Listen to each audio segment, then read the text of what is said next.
Hello friends, welcome to the competitor content channel. This is Nikhita. ఈరోజు మనం discuss చేయబోయే topic వచ్చేసి Satavahanas. So it is important for APSC group 2 exams also. So let's discuss. Satavahanas period వచ్చేసరికి మనకి 221 BC నుంచి 218 ఏడీ వరకు మాట. సో ఇంట్రడక్షన్ చూద్దాం. అసలు శాతవాహనాస్ ఎలా మన ఎవిడెన్స్ ద్వారా శాతవాహ్ గురించి టాపిక్ అనేది ఉందో. సో ఇంట్రడక్షన్లోకి వెళ్తే, మెగస్తనీస్ అనే గ్రీక్ అంబాసిడర్ చంద్రగుప్త మౌర్య టైంలో ఇండికా అనే బుక్ రాశారన్నమాట.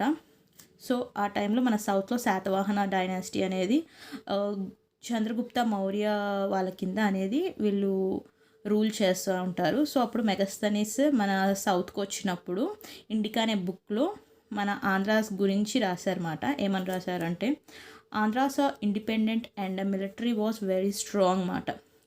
మన ఆంధ్రులు అనేవాళ్ళు చాలా ఇండిపెండెంట్గా అండ్ మిలిటరీ కూడా చాలా స్ట్రాంగ్గా ఉండేది అనేది. సో ఇప్పుడు అశోకుడు వేసిన ఏమంటారు పిల్లర్ శాసనాలు ఉంటాయి కదా, ఆ వన్ ఆఫ్ ద ఎడిక్ట్లో కూడా అది ఎక్కడ అంటే Erragudda in the Kurnool district మాట. ఆ ఎడిక్ట్లో కూడా ఏమని రాస్తుందంటే 30 ఫార్ట్స్ 30 కిల్లాలు అండ్ 2000 హార్సెస్ 2000 గుర్రాలు అండ్ 1000 ఎలిఫెంట్స్ అనేవి మనకి ఉన్నాయి అనేది రాశారన్నమాట ఆంధ్రాస్ గురించి. నెక్స్ట్, అశోకుడి యొక్క డెత్ తర్వాత in Andhra Satavahana dynasty declared freedom. అప్పటి వరకు వాళ్ళ కింద రూల్ చేశారు కాబట్టి అశోకుడు చనిపోయిన తర్వాత శాతవాహన డైనాసిటీ వాళ్ళు ఫ్రీడమ్ ప్రకటించుకున్నారన్నమాట. Then next, Satavahanas only south Indian dynasty control entire Deccan. ఈ శాతవాహనాస్ అనే డైనాసిటీ మాత్రమే టోటల్గా Deccan region, south Deccan region మొత్తం ఒకటి చేసి పరిపాలించడం శాతవాహనాస్ చేశారన్నమాట. సో ఆర్కియాలజికల్ ఎవిడెన్స్ అనేవి ఈ శాతవాహన డైనాసిటీది ఎలా ఉందో చూద్దాం. సో త్రూ ఇన్స్క్రిప్షన్స్ ద్వారా మనకి ఎప్పుడైనా బయటపడతాయి అన్నమాట. శాసనాలు అంటారు. ఎక్కడి నుంచి ఎక్కడి వరకు ఉన్నాయి శాసనాలు చూద్దాము. నార్త్లో వచ్చేసి సాంచీ మాట, సాంచీ ఇన్స్క్రిప్షన్, సాంచీ శాసనం.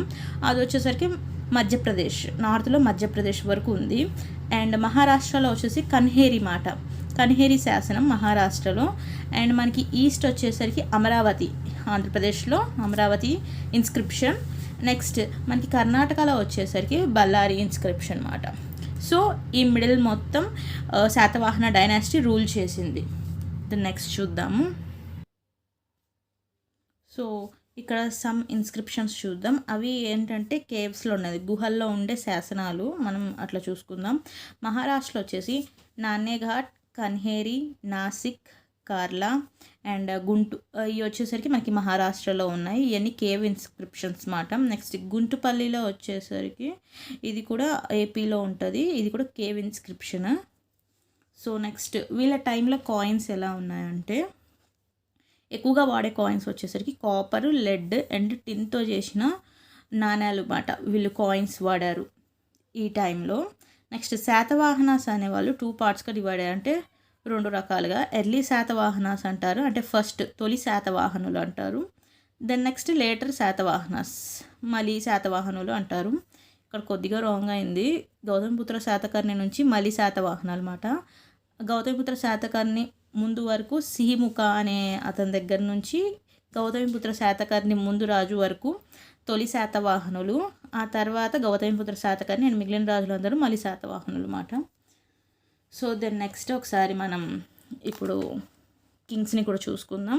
ఎర్లీ శాతవాహనాస్ ఫస్ట్ వచ్చేసరికి సిముఖ అన్నమాట. ఈయన 221 నుంచి 1908 బీసీ వరకు ఉన్నారు. సో సిముఖ అనే అతను ఈ శాతవాహన డైనాసిటీకి ఫౌండర్ మాట.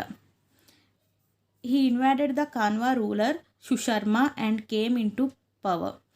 కాన్వా వంశం రూలర్ సుశర్మ అనే అతన్ని డిఫీట్ చేసేసి సిముఖ అనే అతను పవర్లోకి వచ్చారన్నమాట.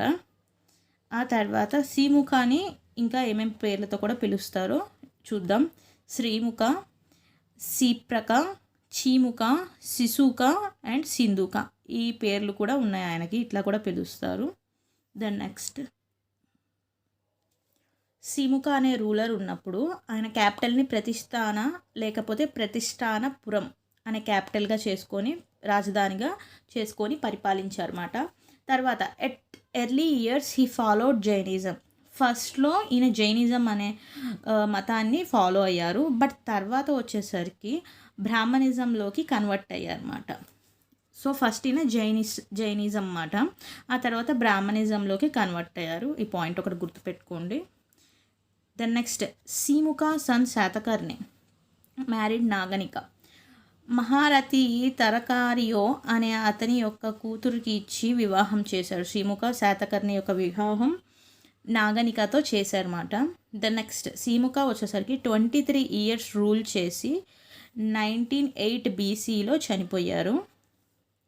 సో మనకి సీముఖుడి యొక్క ఎవిడెన్స్ ఎక్కడెక్కడ దొరికాయంటే నానాఘట్ ఇన్స్క్రిప్షన్లో దొరికాయి. ఈ నానాఘట్ ఇన్స్క్రిప్షన్ మనం చదివాం కదండి ఇందాక. నానాఘట్ ఇన్స్క్రిప్షన్ అదొక గృహ శాసనం అన్నమాట. అది మహారాష్ట్రలో ఉంది. ఇది ఎవరు రాశారంటే దేవి నాగనిక. సో ఇక్కడ మీరు చూసుకోవచ్చు, దేవి నాగనిక సీముఖుడి యొక్క కోడలమాట. మనకి ఇది ఇంకొకటి ఇంపార్టెంట్, నానాఘట్ ఇన్స్క్రిప్షన్ ప్రాకృత్ లాంగ్వేజ్లో రాస్తుంది అన్నమాట. ఓకేనా. దెన్ నెక్స్ట్ సెకండ్ రూలర్ ఎవరంటే కన్హా ఆర్ కృష్ణ. రెండిట్లో ఎలా అయినా పిలుస్తారు, కన్హా అయినా కృష్ణ అయినా. ఇతను వచ్చేసరికి 1908 to 180 బీసీ వరకు రూల్ చేశారన్నమాట. ఈ కృష్ణ వచ్చేసరికి సీముఖుడి యొక్క బ్రదర్ మాట.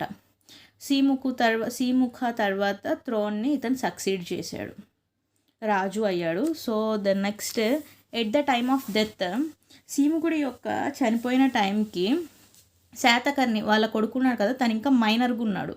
సో అందుకని కృష్ణ గార్డియన్గా ఉన్నాడు అన్నమాట.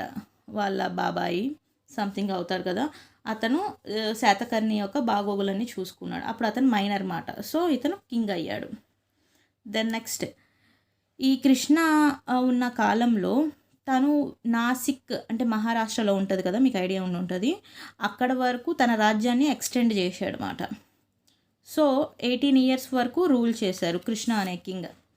సో దెన్ నెక్స్ట్ అతను మహారాష్ట్రలో ఉన్నప్పుడు అక్కడ బుద్ధిస్ట్ వాళ్ళకి 2 విహారాలు బిల్ట్ చేసి ఇచ్చారు. ఎక్కడెక్కడంటే నాసిక్ బుద్ధిస్ట్ విహార అండ్ కన్హేరి, ఈ 2 మహారాష్ట్రలో ఉంటాయి. ఈ 2 వాళ్ళకి బిల్ట్ చేసి ఇచ్చారు. ఇది ఒక ఇంపార్టెంట్ పాయింట్.